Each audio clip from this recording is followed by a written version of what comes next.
These are the 10 highest paid CEOs in America for 2024, from tech titans to coffee kings, pulling in bonuses bigger than most people's lifetime earnings. We're starting our countdown at number 10 with George Kurtz from CrowdStrike, who pulled in $47 million in 2024. Now, Kurtz grew up in Parsippany, New Jersey, programming video games on his Commodore computer back in 4th grade. By high school, he's building bulletin board systems, then heads to Seton Hall for accounting, of all things. After college, he starts as a CPA at Price Waterhouse, but then jumps into the brand new field called penetration testing at Ernst & Young. We're talking early 90s here, when cybersecurity was basically uncharted territory. Companies were just starting to realize that they needed other people to hack into their systems to find their vulnerabilities. In 1991, Kurtz co-writes Hacking Exposed and becomes the cybersecurity Bible with over 600,000 copies sold worldwide. But he's not just writing about security, he's building companies around it. He starts Foundstone, literally creates the term vulnerability management, and sells the whole thing to McAfee in 2004. So at this point, he's at McAfee as their worldwide CTO, dealing with major cyber incidents, building their tech strategy. Then in 2011, he makes the classic entrepreneur move, leaves the corporate world to start fresh. CrowdStrike launches with this completely different cloud-first approach that nobody else was doing. While everyone's still selling bulky on-premises security software, Kurtz builds Falcon, a lightweight cloud platform that doesn't slow down your computer. The timing's perfect. Companies are moving to the cloud. They need security that works the same way.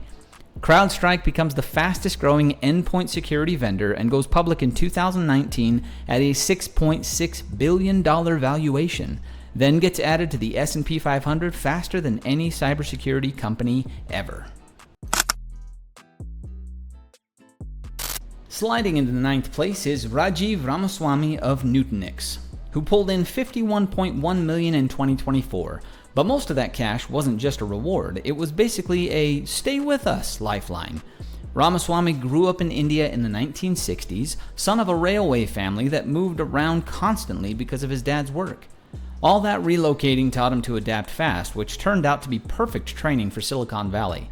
He crushed it at the academy at ITT Madras for electrical engineering, then headed to UC Berkeley for his master's and PhD in the same field.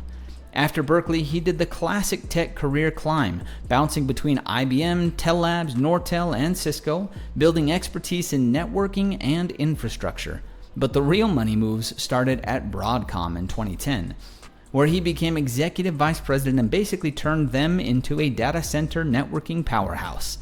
Then VMware scooped him up in 2016 as their chief operating officer for products and cloud services, but in December of 2020, Nutanix was struggling.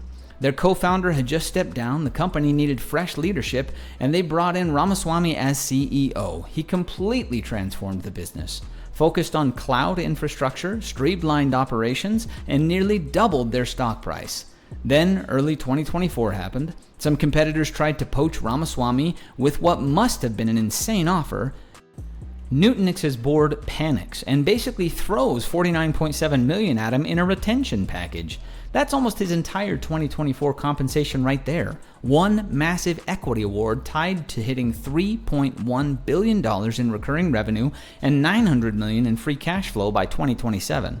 So Ramaswamy's sitting pretty with his $51.1 million, but he's got to deliver on some serious growth to actually see most of that money.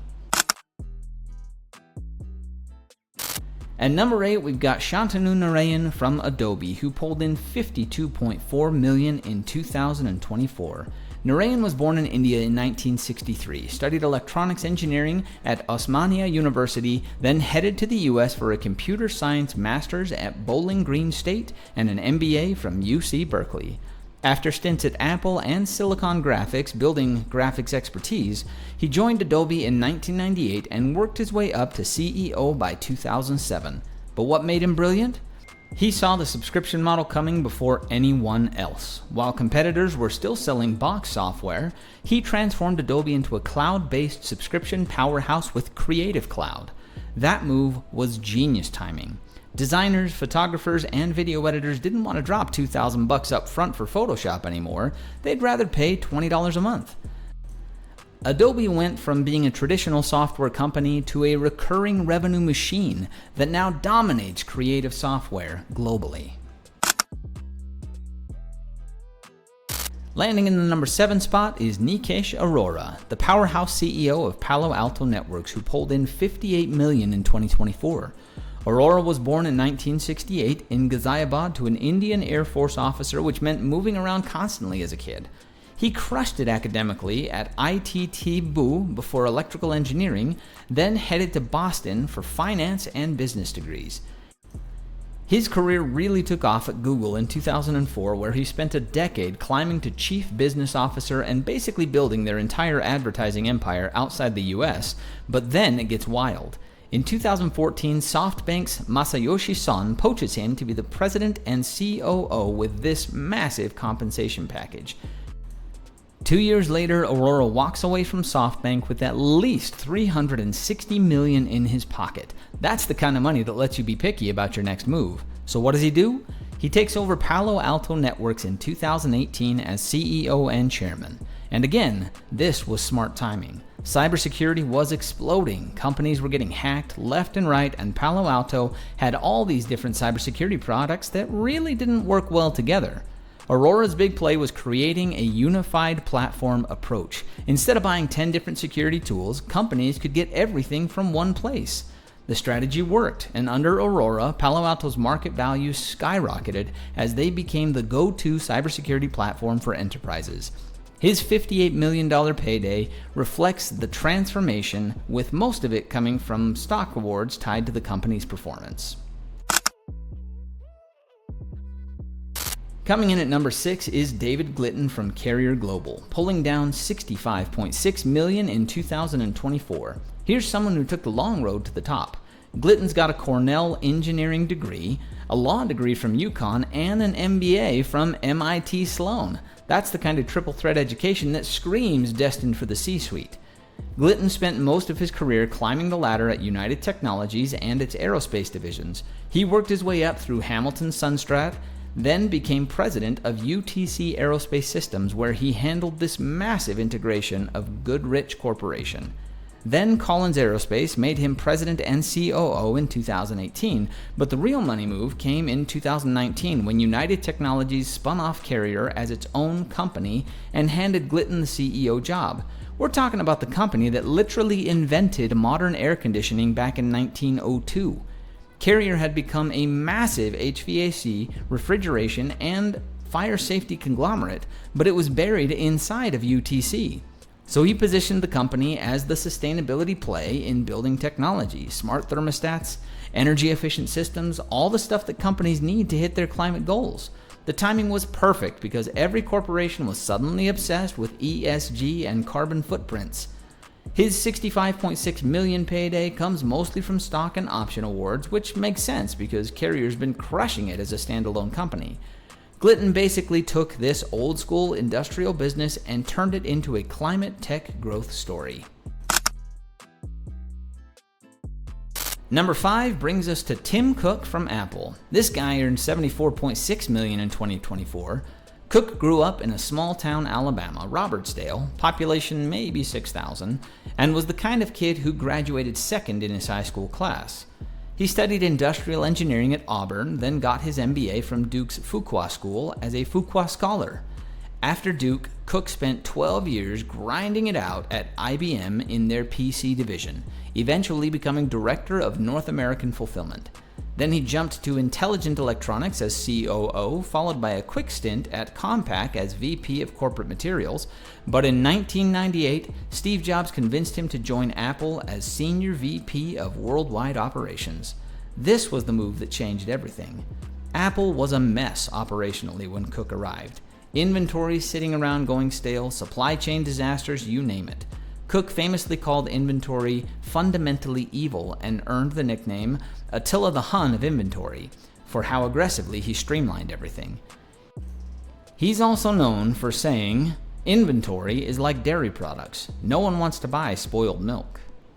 So when Jobs stepped down in 2011, Cook was the obvious choice for CEO. He's been running Apple for over a decade now, taking it from a $350 billion company to over $3 trillion at its peak.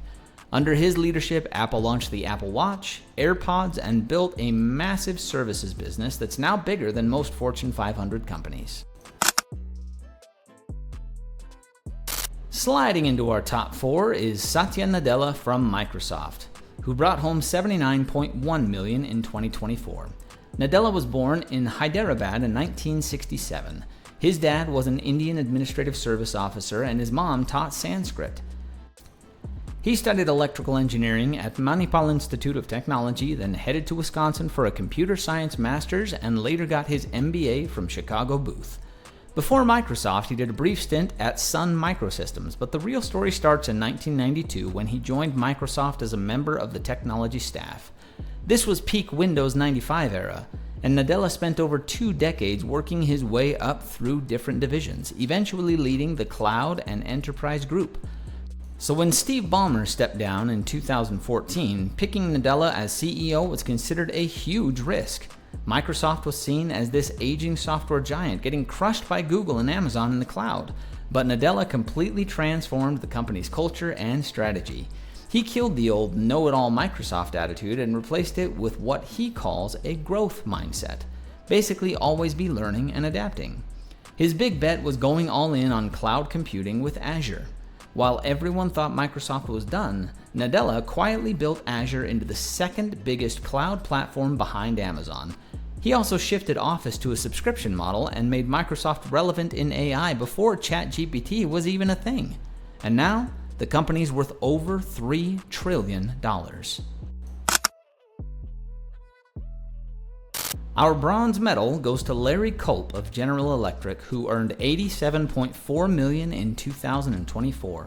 Culp grew up in Washington, D.C. as the son of a small welding company owner, studied economics at Washington College, and then got his MBA from Harvard Business School in 1990.